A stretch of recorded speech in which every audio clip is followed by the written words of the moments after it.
You. Me? Yes, you. Do you know what corruption is? Like all those stories of politicians and companies embezzling money? Well, yes. But perhaps I should have worded my question better.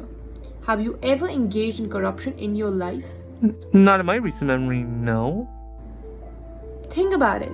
That one friend who badgers you with money to do their homework, or a younger sibling who bribes you with candy when they break your mother's ways. Perhaps you have engaged in bribing your friends with hush money when embarrassing situations occur. That's oddly specific, but fair enough. But where are you getting with this? My point is that corruption isn't just in governments or corporations, it is everywhere you see. But before we begin, we must first define it. What actually this corruption is. So, what is corruption, you may ask? Well, corruption is the abuse of power for personal gain.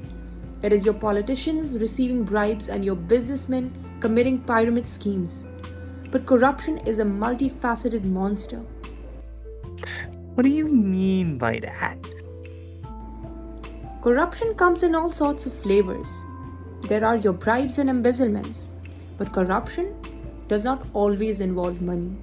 Nepotism, for example, is a practice that gives acquaintances and relatives higher power than others. But if there is one thing that all these phases of corruption share, it is that they degrade trust and derail positive services to society. Not only that, corruption can grow. It may start with small acts that only affect a few, but it can balloon into great proportion that endanger many. And when it grows too large, All hell breaks loose. exactly.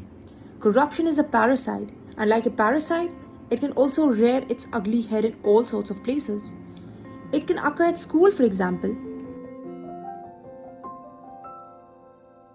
Gah! Suppose you are a student at a certain university. I mean, I already am. True. But not everyone watching this video might be. Yeah, that makes sense. But as I was saying, suppose you are a university student. Your tutor has given you a bunch of class material to revise. This will be our next week quiz. This quiz is worth 30% of your total grade, so best to study well. It's nothing too bad for you, really. The week passes with little difficulty. By the day before the quiz, you have got a comprehensive revision guide and have most of the material locked in your head. Good job, you. Hey, not bad. But not everyone seems to be doing as well as you are. It seems. Yo, Darren, I had some family affairs to deal with, so I couldn't finish my revision on time. Can you let me copy your answers for tomorrow's test? Dude, that's cheating. Please, dude, I need this for my grades. I'll give you 50 ringgit for the trouble if that's what you want. A friend of yours seems to be in dire strait. His grade is on the line and he's even willing to give you 50 RM to let him cheat on the exam.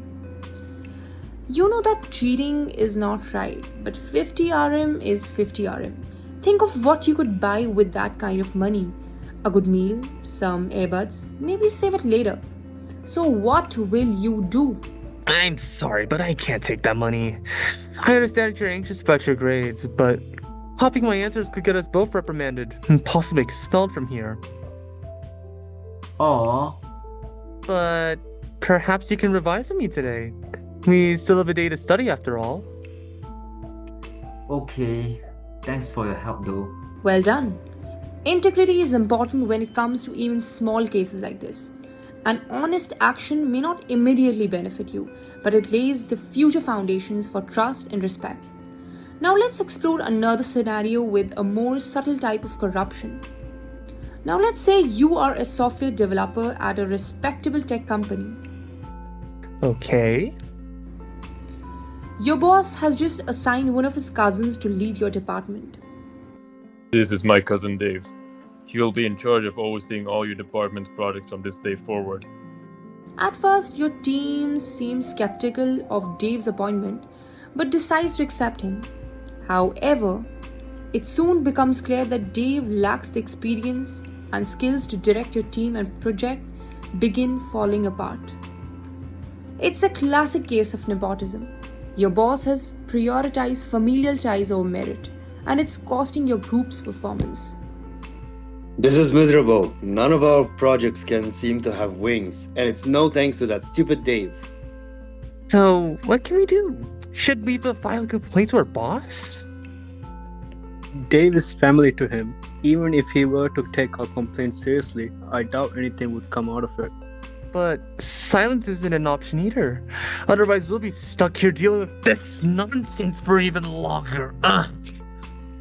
What should we do then? I'm not sure. Just focus on making yourselves better than Dave. When our works are shown to be better than his, the whole company will know. I'll also document all of Dave's incompetencies in case we need to escalate our case to management.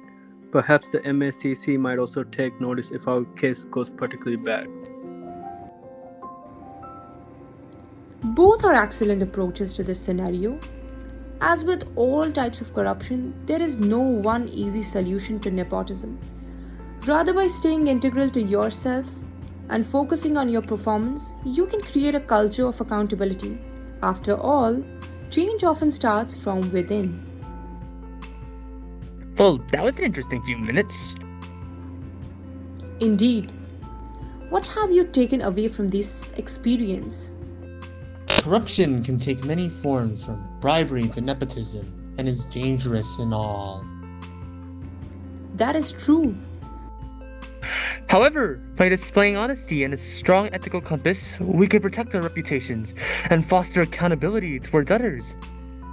Precisely, corruption may be everywhere, but we can display integrity in those places as well.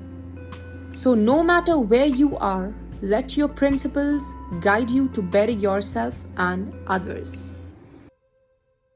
Change begins with you.